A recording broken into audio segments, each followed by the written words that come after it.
Hello everyone, peace of Christ to all.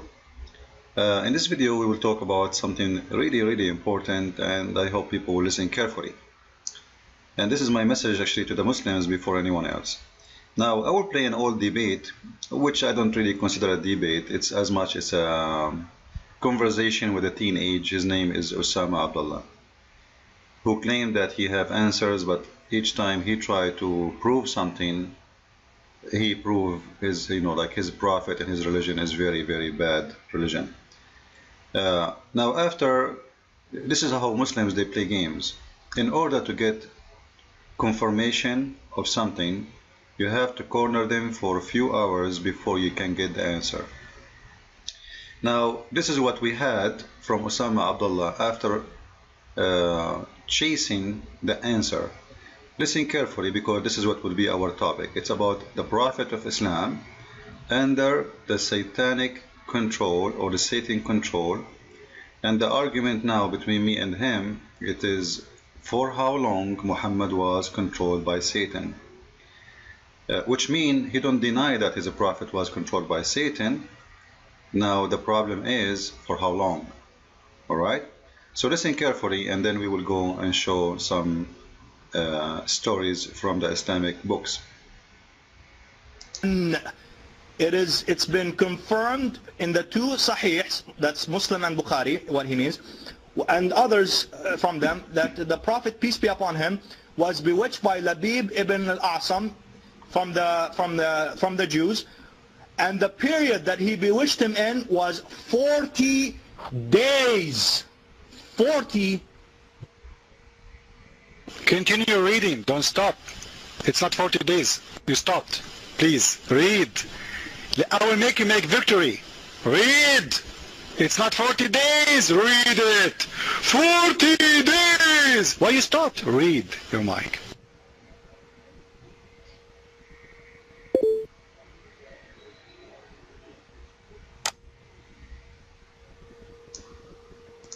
Read. It says 6 months. Hello! Your mic. Read. Anyway, we will not play the debate. The debate is long. However, if it is 40 days, or it is 6 months, or it is 1 year, or 3 years, as some they say, this is not really the problem. Because if Satan can control me for 1 day, he can control me for 2, he can control me for 10 years, he can control me forever. The question here is, if the Muslims, and you heard him from his mouth, he is so happy to say that his prophet was under the control of Mr. Satan for 40 days. It's not my words. It is his words. He was so excited as you heard him. So let us, for the sake of argument, say it is 40 days, not 6 months, or 1 year, or 3 years, or 10 years. When someone says to you that I have a prophet, and whatever the prophet he say, I do take, and whatever the prophet he forbid, I do forbid. This is chapter 59, verse number 7, as you see in the screen, and this is the Muslim translation, not mine. You will see here the source of Islam is not only in the Quran. Actually, Muhammad, he made it clear that he is the real source of the Quran. As an example, you will see many statements Muhammad he said, it is against what the Quran said, but yet the Muslims, they follow what Muhammad said, not what the Quran said. And there is many examples of that. As an example, one of them, the Quran says if someone is a gay, just insult him. Muhammad, he says kill them. Which one the Muslims, they follow? What Muhammad said, not what the Quran said, not what Allah said, because Muhammad, he is a real God, really. The Quran is just to serve. Muhammad, he can add verses, but it's not important for him to add verses. He just say whatever he wants, because he made a license for him himself in the Quran when he said, claiming that this is coming from his God, and whatever the messengers has given you, take, and what he has forbidden you, you refrain from. So he is the source of law in Islam. Whatever he allowed, it's allowed. It doesn't matter if it's fit or doesn't fit with Allah, no problem. That's it. Muhammad, he said, because Muslims, they believe that nothing of Muhammad act except it was inspiration from God. So whatever he say, it is a must to follow and to obey. Alright? So you have to take and obey, and whatever he forbid, you have to refrain from it. And for sure, if you don't refrain, the penalty is coming. It's depend on what else he's asking you to refrain from. So when an Abdul and Muslims agree that Muhammad was under black magic for 40 days, I'm not going to say 6 months, as I said. I'm not going to say 1 year, 3 years, 5 years. In those 40 days, the Quran, or the one who made the Quran, claim that Allah will take whatever Satan he put in the mouth of Muhammad. And you know what I'm talking about, right? This is a satanic verses. So Allah will take whatever is in the Quran. What about what Muhammad, he already allowed them to do? Because as you see, it's not only the Quran, it is what Muhammad say. So as long they agree that Muhammad was under the control of Satan for 40 days, in 40 days, how many false satanic law Muhammad he gave to his followers? The Quran says Allah will take whatever Shaitan put in the mouth of Muhammad as satanic verses, which means he will clean the Quran. And this can be seen in chapter 22, verse number 52.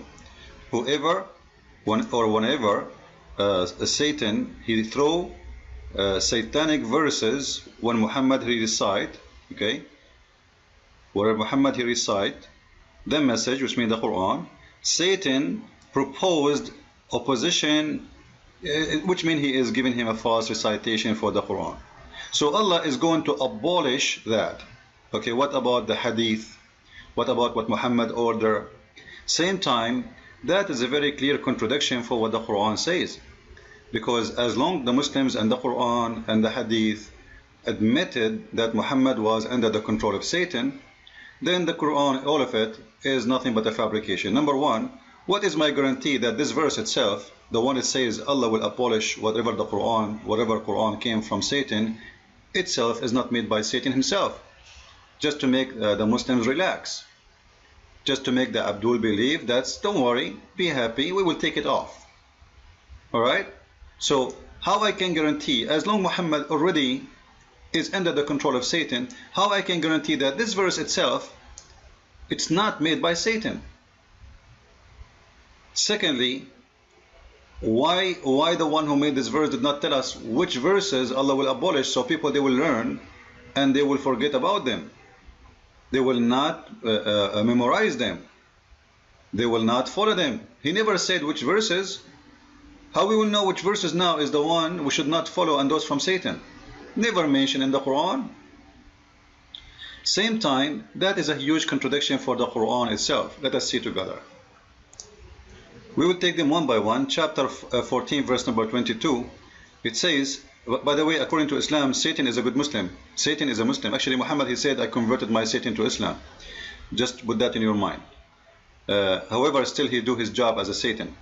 Here he says that Satan is talking, that I call you and you obeyed me. I called you and you obeyed me. Which means he is saying, I have no authority over you unless I call you and you obeyed me. If you obey Satan, it's your choice. So how Muhammad was controlled by Satan when the Quran says that he cannot control, as you see, and I had no power over you unless I call you and you obey me. And the one who is stating that is the Quran. Quran is saying the Satan is saying that, but he affirmed that, he approved it. The Quran does not deny it. He's saying Satan, he will not do that unless you obey him. So Satan have no power over you unless he call you and you obey him. So what this is mean, that Muhammad he was called by Satan and Muhammad he obeyed Satan. So the black magic is just a fancy trick to expose, or let us say to cover the lies of Muhammad and why he is obeying Satan and doing satanic behavior. Because the Quran says clearly he cannot do anything unless he call you, yes, but he have no power over you. He have no power, even any normal human, unless he call you and you obey. So Muhammad, he was called and he obeyed. Let us continue. Now things getting really worse in chapter 15 verse number 42. The Quran says that certainly you shall not have authority, Allah talking now, over my slaves. Alright, Allah saying to Satan, you shall not have any authority over my slaves. So his slaves are protected, except, see with me the word except please. So there's exception from the slaves who they will be under the control of Satan. And the slaves here talking about is the Muslims, not me and you, except those who follow you. So in order to be controlled by Satan, you have to follow Satan by choice. So you have no control over my slaves, Allah saying, except those who follow you. Follow who? Satan. Then he described who are they, those who will follow Satan. The mushrikeen, the one who associate God with God or other gods with the true God, and those who go astray, and the criminals, etc., and the evil ones. So as long those are the one who will follow Satan, and this is the definition of the Quran, which one of them Muhammad is? He is the criminal, he is the mushrikeen, he is the evil one. Which one?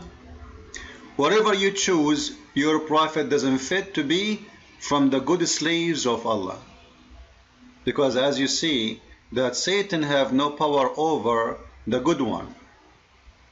Then we will go to the more explanation of Muhammad's life to see how Muhammad is really mentally, he have a mental illness, maybe he's a madman, he is crazy, he have for sure he have a lot of problems. I was posting in the internet and Facebook, and someone says to me, Christian Prince, I think you have to need to see a physician. I said, why? He said, because you are not showing your ID. If I don't show my ID, I need a physician. The Muslim terrorists, they are waiting for the ID of those who they are exposing the faith of Islam. However, it's my choice to show my ID or not. You want to prove me to be wrong? Prove me wrong. You want to prove me to be crazy? Prove me to be crazy. You want to prove me to be a criminal like your prophet? Prove it. This is not a debate. This is not an answer. Muslims, your prophet, according to your Quran, he is one of these, as you see, and he is either a criminal, or he is either an evil one, or he is either a mushrik, an infidel. So choose one for him. You see what the intelligence can prove? It's in your book proving that your prophet is a very false man. Let us go and study the madness of Muhammad, how far it goes. This is Sahih al-Bukhari, as you see in the front of your eyes. The Prophet of Islam, he imagined he done things he never did, but however, things go really crazy to the point he imagined himself having sexual relationship with his wives, and for sure they claim that in the black magic, which is proven by science there is no such a thing. He imagined himself having sexual intercourse with his wives, but he never did. So how bad the case of Muhammad was. Muhammad, he imagined himself having sex with his wife, but he was holding the pillow or the goat all night. He was doing sex with who? Is that happen when he is asleep or when he is awake? Obviously when he is awake. Because if he is in sleep, it's a dream. But he is imagining, he is a delusional, he is seeing things never happen even when he is awake. And now you can go and ask any doctor what that means. Christ is Lord, Islam is false. I mean to that.